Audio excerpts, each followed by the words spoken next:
2017లో అమిత్ షా గారు హైదరాబాద్కి వచ్చినప్పుడు లుక్ సౌత్ అని ఒక ప్రోగ్రామ్ పెట్టుకున్నారు. సౌత్ నుంచే స్టార్ట్ చేద్దాం, సౌత్లో పవర్లో రావాలి, తెలంగాణలో పవర్లో రావాలని. ఇప్పుడు దగ్గర ఇన్నేళ్ళు అవుతుంది, ఆల్మోస్ట్ 8 years అవుతుంది.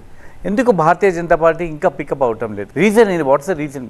Rome is not built in 1 day sir. మీకు అందరికీ తెలుసు కదా, ఒకటే రోజులు ఎదిగిపోలేం కదా సార్. మొన్న మేము గెలవడానికి 100% అవకాశాలు ఉండే, కానీ కొంతమంది మీడియా మిత్రులు ఒకే రకంగా జనం మైండ్ని డైవర్ట్ చేసేందుకు కవితను అరెస్ట్ చేయలేదు కాబట్టి బీజేపీ బీఆర్ఎస్ ఒకటనేటువంటి ఒక ముద్రని దాని లోపల భాగంగానే ప్రజలు కొంత నిజం నిద్ర లేచేసరికి అబద్ధం ప్రపంచాన్ని చుట్టొస్తుందని అబద్ధాన్ని నమ్మిండ్రు, నిజం కొంచెం ఆలస్యంగా తెలుసు. కవిత అరెస్ట్ అయినందుకు ఏమైనా ఇంపాక్ట్ అవుతుందా? కవిత అరెస్ట్కి తెలంగాణ రాజకీయాలకి ఏం సంబంధం లేదు సార్.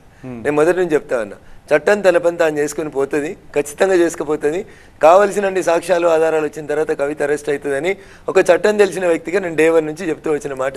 రాష్ట్ర అధ్యక్షుడిగా ఉన్నటువంటి బండి సంజయ్ గారు ఇవాళ రేపు కవిత అరెస్ట్ అవుతున్నారు అని చెప్పి బహిరంగంగా ఆ తర్వాత చేసినటువంటి స్టేట్మెంట్స్ కూడా చాలా పెద్ద ఇష్యూ అయ్యే, కాంట్రవర్సీ అయ్యాయి. That is a different issue. కానీ అలాంటి సందర్భం నుంచి కవిత అరెస్ట్ కాకపోతే సహజంగా ఈ 2 పార్టీల మధ్య ఒక అవగాహన ఉంది అని చెప్పి ఒక ప్రచారం జరగడానికి ఆస్కారం ఉన్నమాట నిజమే కదా? అది కాదు అని నిరూపించుకోవడం కోసం ఇప్పుడు హడావుడిగా అరెస్ట్ చేశారా అంటే? My question is straight. Sonia గాంధీని అరెస్ట్ చేయలేదంటే కాంగ్రెస్ బీజేపీ ఒకటా? అరెస్ట్ బీజేపీ చేస్తుందా, సంస్థలు చేస్తాయా?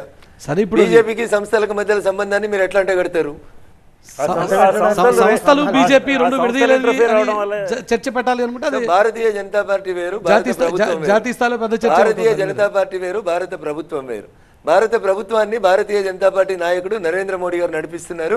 Is the prime minister of this country. దాని అర్థం భారతీయ జనతా పార్టీ చెప్పినట్టు భారత ప్రభుత్వం మాట్లాడతారు. కానీ సంస్థలు పార్టీలు ఏ రకంగా హ్యాండింగ్ లో ఉన్నాయనేది తెలియదా? ఆ సంస్థలే సోనియా గాంధీని ఎంకరేజ్ చేస్తలేవు. ఇదంతా పంచాయతీ ఎందుకు? సోనియా గాంధీని, రాహుల్ గాంధీని, రాబర్ట్ వాద్రా గారిని జైల్లో పెడితే ఈ పంచాయతీ ఉండదు కదా.